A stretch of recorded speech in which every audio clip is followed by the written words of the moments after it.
So we've been working with this passage now for 3 weeks, and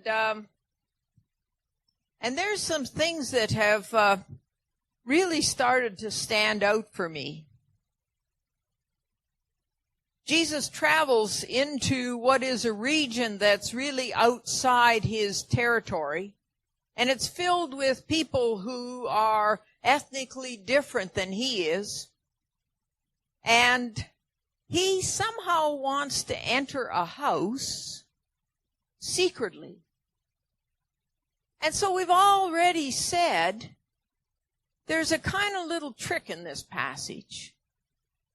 Because if the house he's entering is a Jewish home, then he has a right to be there.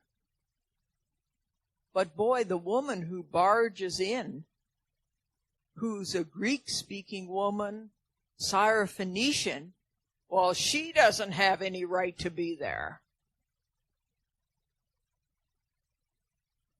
But if the household that Jesus is trying to sneak into is a Greek household,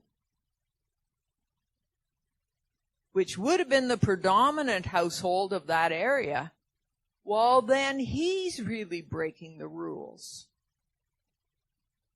and showing quite a different way.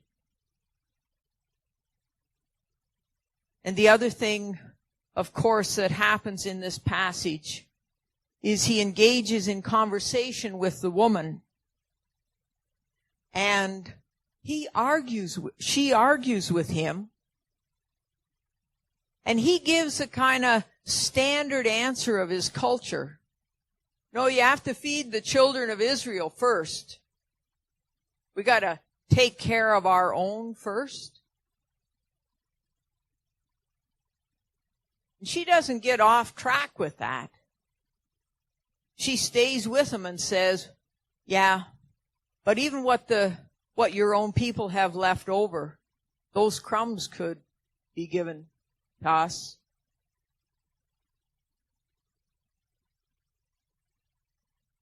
And she changes him.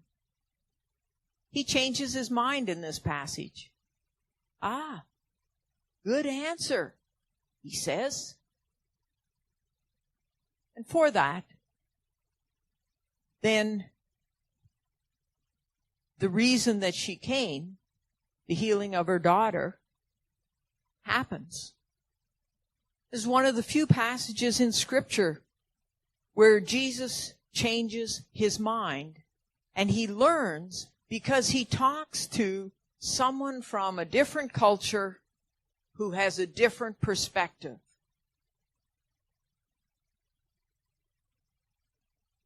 We're a congregation that's really attempting to be intercultural. We're trying to learn to have conversation with one another, to learn from one another. But I want to suggest that we can do the cultural thing, and we're learning to do it quite okay. Didn't know if somebody was going to hit me over the head with a chair there. Did you see that waiter in Paris who got shot and killed, a 28-year-old? He got shot and killed because his customer believed that the service was too slow.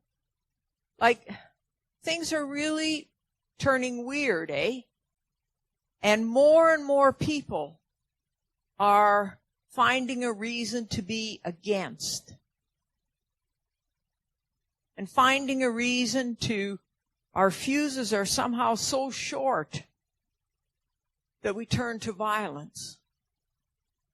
That's why the stories like the one we have today are so important. Here's Jesus in a foreign territory, sneaking into a house perhaps that he's not supposed to be at, engaging in conversation with somebody who's way different than he is and that he's not supposed to be talking to. And he's not only talking to her, but he's learning from her, he's hearing her point of view, and he's changing his mind. I want to suggest that as progressive Christians, we are doing that about our own stories and our relationship to other faiths of the world. We've talked about this before, that there's been this strand that's in the Christian story, that Jesus is the one and only way to God. As progressive Christians, we say, no, I don't think this God that we worship is so small that there's only one way. Because there's been created in the world a diversity of people, a diversity of culture, a diversity of sexuality, a diversity of ways to organize our families, our communities, our governments. Surely God would not be so small as to say there's only one way.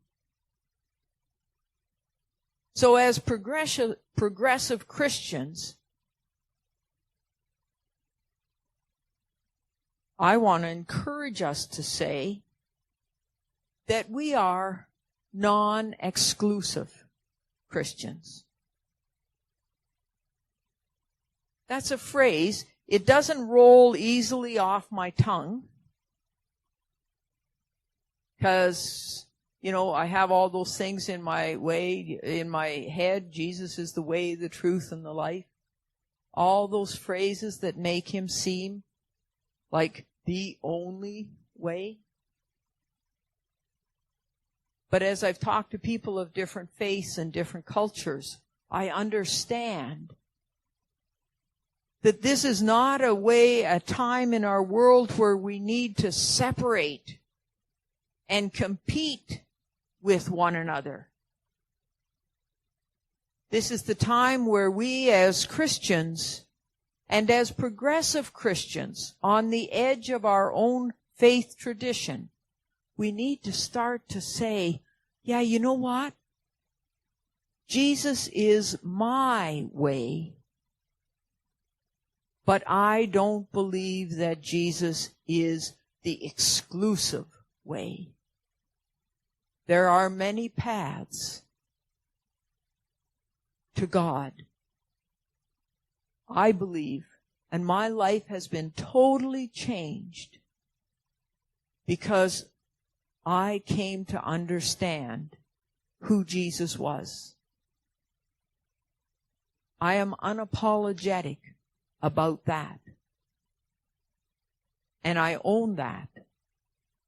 And I hope for all of your faith stories that as you look at your faith journey, you can say, the stories of Jesus have really, I grew up with them.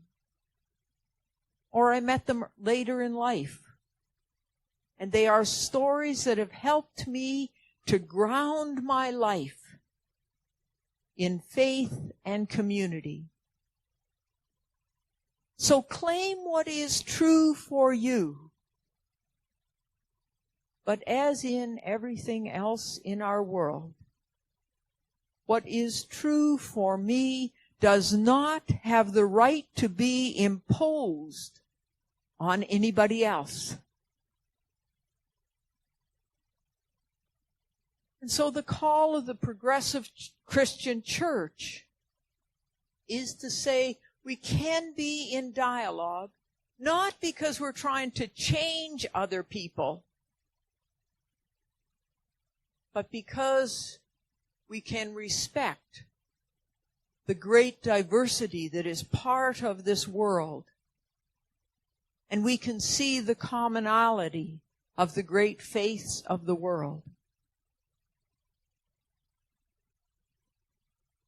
We live in a time where the philosophy of secularism is really prevailing. And that will be the silencing of all religion. And the claim is, and one of the things that makes sense to so many people of the secular philosophy is, like those religions, they can't get along. They're always fighting with everybody. They're killing each other. Let's get rid of religion. As progressive Christians and as a progressive congregation, we say, let us learn from each other as the great faiths of the world, and let us learn to cooperate together. Not fighting for who has supremacy, but rather humbly saying, this is the change that Jesus has brought in my life. And I offer that to the conversation. And then being able to listen. As a person from a Hindu tradition says, this is what Vasni has brought to my tradition, to my life. And when we do that, we will discover, I believe, that it is the purpose of all of these great faiths to increase our human compassion. So, as progressive Christians, we're on, I think, the edge of the Christian movement. And we see it in this teaching today. But I'd like you to have some conversation now. I'd like you to say, could you ever imagine saying, you know what? I'm a non-exclusive Christian. And what that means is that Jesus works for me, but I know that there are other deities, other gods, other supreme beings, other great spirits that work for others. And that's okay with me. So, just have some conversation about that idea, okay? And again, if you don't want to stay for the conversation, probably you can help with the barbecue. You know?